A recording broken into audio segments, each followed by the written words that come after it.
These are some Dinar Guru updates, starting off with Mountain Goat. I'm seeing a trend here in the recent articles about this 23 budget issue.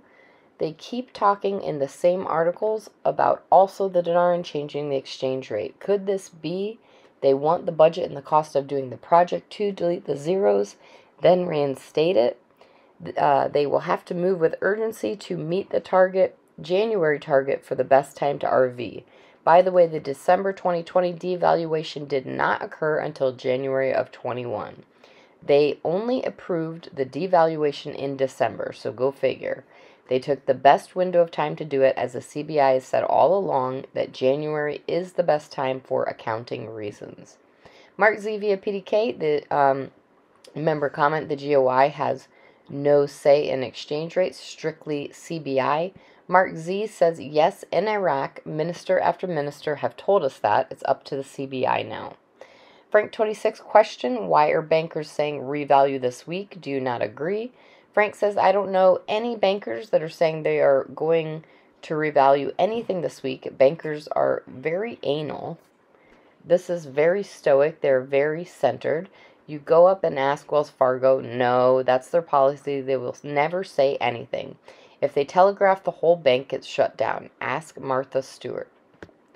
Sampson, article quote, Iraq is the largest purchaser of gold in the second quarter of 22. Sampson says, Iraq is the country that is the largest purchaser of the yellow metal for the second quarter of 22, while maintaining its 30th rank in the world among the largest countries in possession of gold reserves. Sandy Ingram, article quote, Iraqi parliament to devalue dollar-dinar exchange rate to control rising prices, unquote.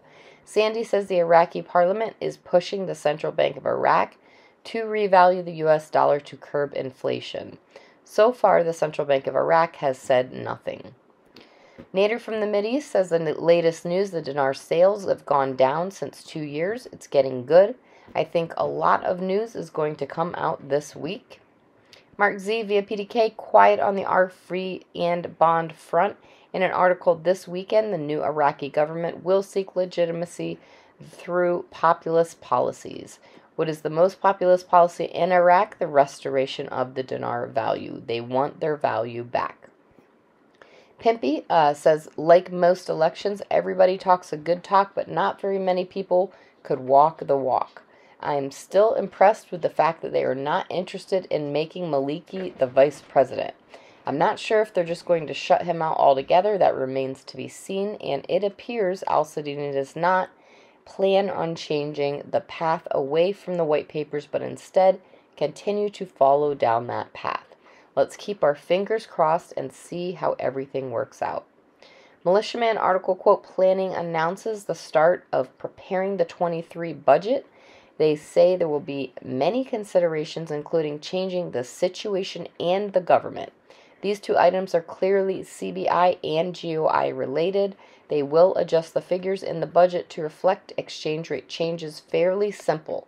The expectation is that, according to data, will not be long from now. In my opinion, I really like the data they're putting out to support this view a lot. Jeff article quote, parliamentary finance clarifies the return of the dollar exchange rate. Quote, the exchange rate will continue without any change, at least during the next year. Jeff says none of this is true. This is all hot air and BS. Frank26 article, quote, our announcement of a tender for the supply of currency counting and sorting machines, unquote. Frank says family, the CBI does this yearly, but this time, in my opinion, for a new NSCN. Mark Z via PDK, I wish I had something for you guys on the RV front, but the news is just not out there. It was quiet today, just as we expected. My guess is the news will pick up pretty heavy by Wednesday. I think all eyes are on Wednesday. Pimpy question, can the Iraqi dinar reach an exchange rate of $3.22? Pimpy says, of course it could, but there's a lot of things that are going to have to take place in order for that rate change to actually happen. I don't see the Iraqi dinar going up in one huge jump. As the economy recovers and their infrastructure starts to rebuild, you'll see it probably go up in smaller increments, not all at one time.